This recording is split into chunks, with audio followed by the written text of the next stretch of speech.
नमस्कार। आज मैं अज्ञे जी द्वारा लिखित बावरा अहेरी के द्वितीय पद की व्याख्या यहाँ पर करूँगी। इसके पहले की वीडियो में मैंने जो प्रथम पद है उसकी व्याख्या की है और उसी पदखंड की जो द्वितीय भाग है उसकी व्याख्या को आज मैं यहाँ पर करूँगी। पहले हम कविता को देखेंगे और उसके बाद उसके संदर्भ प्रसंग को और उसके पश्चात व्याख्या को। तो कविता इस प्रकार है।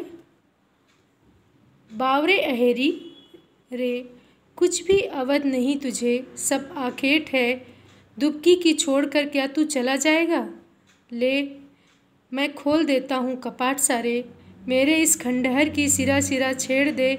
आलोक की कन्या से अपनी गढ़ सारा ढहा कर दूर भर दे। विफल दिनों की तू कलौंज पर मान जा, मेरी आंखें आन जा कि तुझे देखूं और मन में कृतज्ञता भाव उमड़ आए।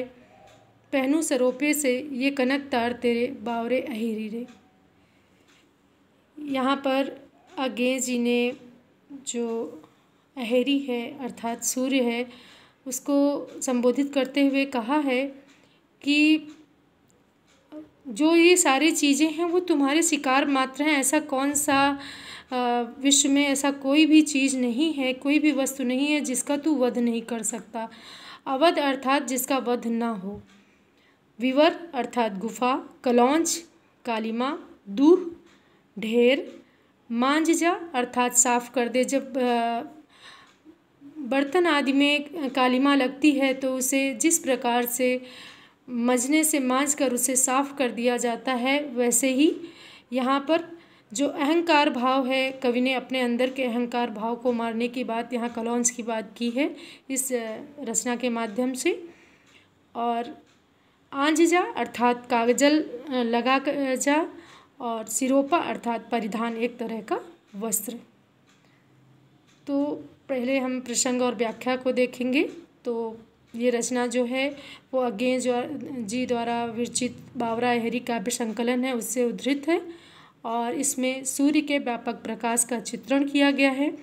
उनका कहना है कि जड़ एवं चेतन दोनों को जो सूर्य है वो आलोकित करता है और ऐसी कोई भी वस्तु नहीं है जिसका वध नहीं किया कर सकता। सूर्य विश्व की ऐसी कोई भी वस्तु नहीं है जिसको शिकार नहीं कर सकता है। अब हम व्याख्या को देखेंगे। कवि का कहने का तात्पर्य यह है कि हे पागल शिकारी अर्थात सूर्य, विश्व में ऐसा कोई भी नहीं है जिसका तू वध नहीं कर सकता। सब तेरे शिकार मात्र हैं, अर्थात तू इतना शक्तिशाली है कि तू संसार की हर प्राणी को नष्ट कर सकता है।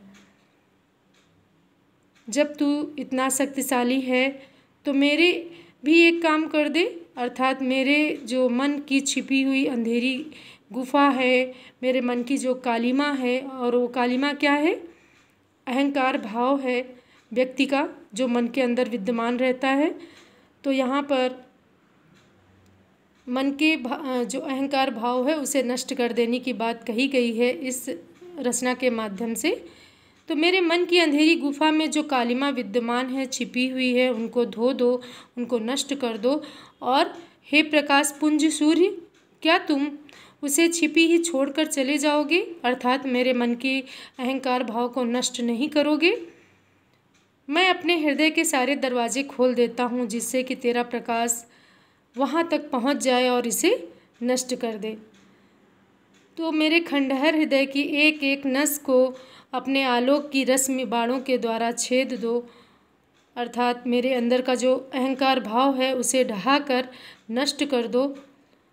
और मेरे जो असफल दिनों की कलंक की कालिमा है, जब मैं सफल नहीं हो पाया था, ऐसे बहुत सारे मेरे मन के जो विचार हैं, मेरे मन में असफलताएं भरी हुई हैं, उनको तुम हटाकर सफलता का जो एक परचम है उसे लहरा दो, अर्थात मेरे मन के जो असफल दिलों का कलंक गांठ मेरे मन में विद्यमान रह गई है उसे नष्ट कर दो।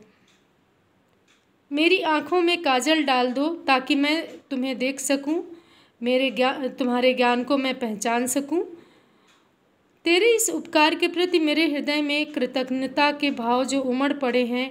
हे पागल शिकारी अर्थात हे बावरा अहरी सूर्य, मेरी इच्छा है कि मैं तेरी प्रातःकालीन स्वर्णिम किरणों का परिधान कपड़े, एक तरह का वस्त्र जो है उसे पहन सकूं, और मैं सिर से पैर तक नक्सिक यानी ऊपर से नीचे तक अर्थात जो मेरे पैर की उंगली से लेकर सिर तक नक्सिक जो ज्ञान की जो तेरे महिमा मंडन है उसका मैं गुणगान कर सकूं।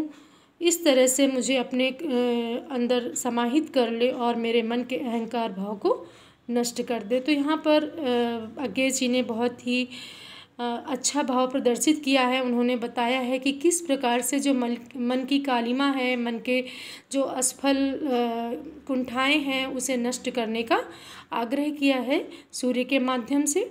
यदि हम इस कविता की विशेषता को देखेंगे तो यहाँ पर इस पद में सूर्य को ज्ञान का अहेरी प्रतीक माना गया है और सिरा सिरा में पुनरुक्ति प्रकाश अलंकार है। अहेरी प्रतीक है दर्शन का और खंडहर प्रतीक है अंतस का और अनि प्रतीक है सूर्य की किरणों का। तो आपको मेरे द्वारा की गई व्याख्या कैसी लगती हैं? यदि आपको उपयोगी लगती हैं तो आप लोगों से अनुरोध है कि मेरे चैनल को लाइक करें, शेयर करें और सब्सक्राइब करें। धन्यवाद।